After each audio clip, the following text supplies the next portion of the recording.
Hello friends, जय माता दी। कैसे हैं आप सब दोस्तों। मकर संक्रांति है और लोहड़ी के साथ ही मकर संक्रांति का प्रारंभ बस हो ही गया है और मकर संक्रांति का सूर्य अपने आप में एक नई रोशनी लेकर के आने वाला है, जो आप सबके जीवन में एक नई उमंग, एक नया उत्साह और जोर शोर से लग जाए। दोस्तों, लोहड़ी के साथ इस महापर्व की शुरुआत हो गई है। कहीं 14 तो कहीं 15 तारीख को मनाया जाने वाला है षटतिला एकादशी के साथ ही इस साल मकर संक्रांति का त्यौहार। और हम सब यहाँ आश्रम में मैं पहले भी बता चुकी हूँ, प्रयागराज में 15 को ही खिचड़ी का पर्व मनाया जा रहा है। इसी दिन स्नान होगा, दान होगा, खिचड़ी का वितरण होगा और महास्नान होगा। दोस्तों, आप सबको जो लोग घर में तैयारियां करनी है, कहीं नहीं जा रहे तीर्थों में स्नान करने, उन सबको बता देती हूँ कैसे कैसे मकर संक्रांति की तैयारियां करनी है।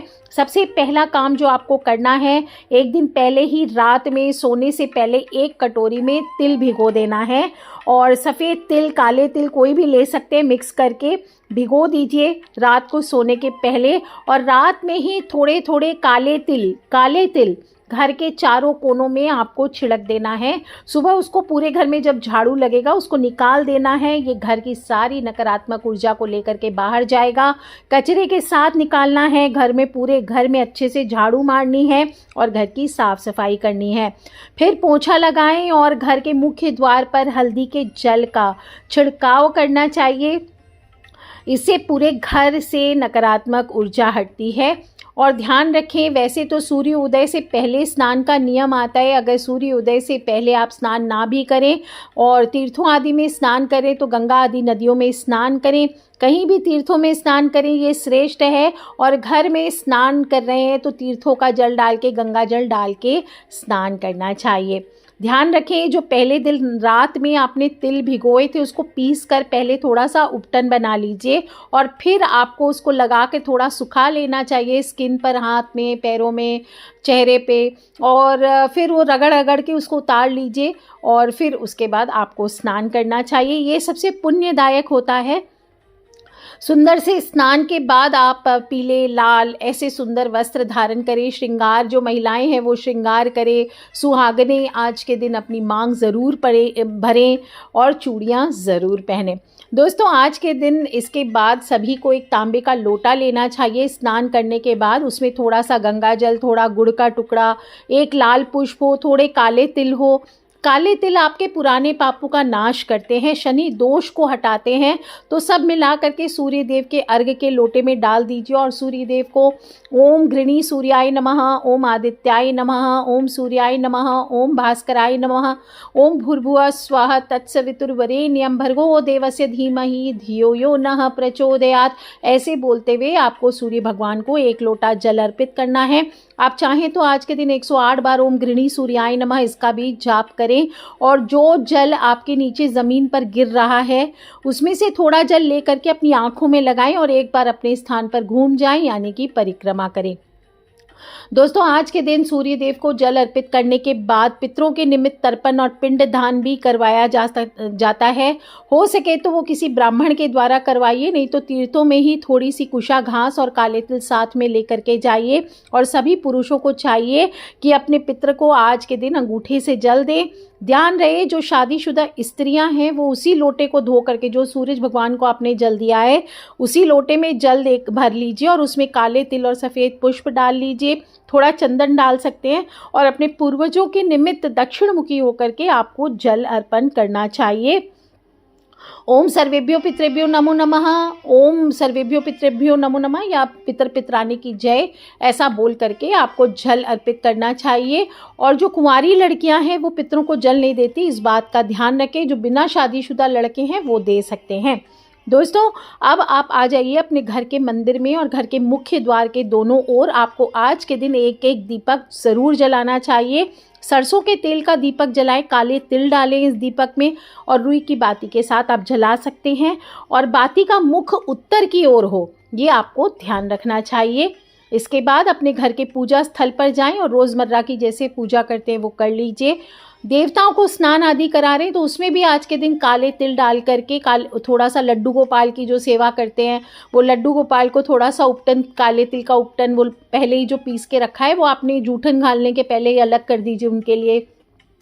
वो आप उनको लगा करके थोड़े से तिल के जल से स्नान करा दें। और भोग में भी आज के दिन आपको ध्यान रखना चाहिए, तिल के लड्डू, गजक, घेवर या जो भी आपके घर में बनता है उसका आप आज के दिन भोग लगाएं। और पूजा स्थल पर भी एक दीपक जो जलाएंगे आज के दिन उसमें थोड़े से तिल आपको ज़रूर डालने चाहिए। आज के दिन घर में भोजन में खिचड़ी, घी, पापड़, अचार, घेवर, लाई, गुड़ चावल, दही चूड़ा, ऊंधियो जो भी आपके यहाँ खाए जाते हैं, बनाए जाते हैं वो आप ज़रूर बनाएं। आज के दिन अपने घर में आपके कल्चर के हिसाब से भोजन बनाएं और भगवान को पहले थोड़ा भोग लगाएं और उसके बाद थोड़ा सा भोग पितृ के निमित्त एक थाली हो, है ना, थोड़ा सा भोजन ज़रूर से अपने पितरों के निमित्त निकाल करके गऊ को, किसी ब्राह्मण को या किसी नीडी पर्सन को ज़रूर दीजिए। और क्योंकि आज के दिन दान करने का विधान आता है और तिल गुड़ का दान विशेष रूप से, खिचड़ी भी बनाएंगे तो उसमें थोड़े से तिल ज़रूर डालिए। ब्राह्मण हो, गरीब हो या फिर कोई मंदिर में भी आप दान कर सकते हैं, ये भी शुभ होता है। जो भी चीज़ बनाएंगे सात्विक भोजन हो, ये ध्यान रखें, तामसी भोजन आज के दिन भूल से भी ना बनाएं। आज के दिन बायना भी निकाला जाता है, सासू माँ को दिया जाता है। अगर सासू माँ ना हो तो जेठानी, ननद, कोई पड़ोस में कोई बुजुर्ग स्त्री हो, आप उनको दे सकते हैं। बायने में घेवर, तिल के लड्डू, आटा, गोंद के लड्डू, घी, नाल, रुपया, कोई गहना आदि रख करके बायना निकाला जाता है। सासू माँ को पाँव छू के दिया जाता है। और राजस्थान में तो आज के दिन बहुत सुंदर सुंदर नेग होते हैं, जैसे सोते हुए ससुर जी को जगाना। तो जब बहू जगाती है ससुर जी को तो उनके लिए बहुत सारा पानी वानी बहुत कुछ रखती हैं। फिर ससुर जी उठ के उनको पैसे देते हैं, मुंह दिखाई करके रुपए देते हैं। इसी तरह से सासू माँ को सीढ़ियों से उतारा जाता है। बहुत सारे नेग होते हैं।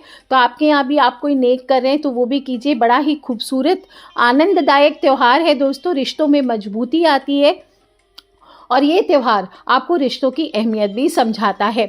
साथ ही आपको मौका देता है पिछले पापों की क्षमा प्रभु से मांगकर अपनी गलतियों और पाप को भूलकर अंधकार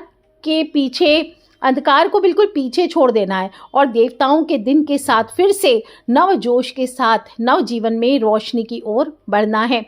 दोस्तों आज के दिन आपको अपने सामर्थ्य के अनुसार, बहुत सारे लोग 14 चीज़ें मिनसते हैं यानी कि दान करते हैं।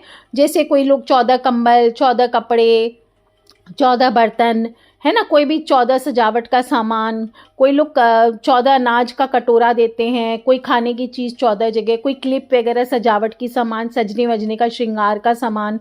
अपने अपने सामर्थ्य के अनुसार नियम लेके रखते हैं कि 14 चीज़ हर साल मकर संक्रांति पर दान करेंगे। आप वो करते हैं तो बिल्कुल कीजिए।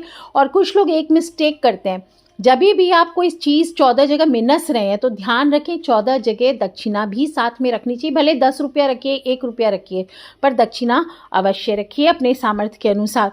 दोस्तों छोटा सा महापर्व है, आपके जीवन में बड़ी बड़ी समृद्धि लेकर के आता है। इस मौके को आप ना ऐसे ही जाया जाने दीजिए, कोई भी उपाय ज़रूर कीजिए। काली गौ माता को आज के दिन चारा दीजिए, शिवलिंग पर काले तिल डाल करके अभिषेक कीजिए, हनुमान जी के मंदिर में तिल के लड्डू भोग लगाइए।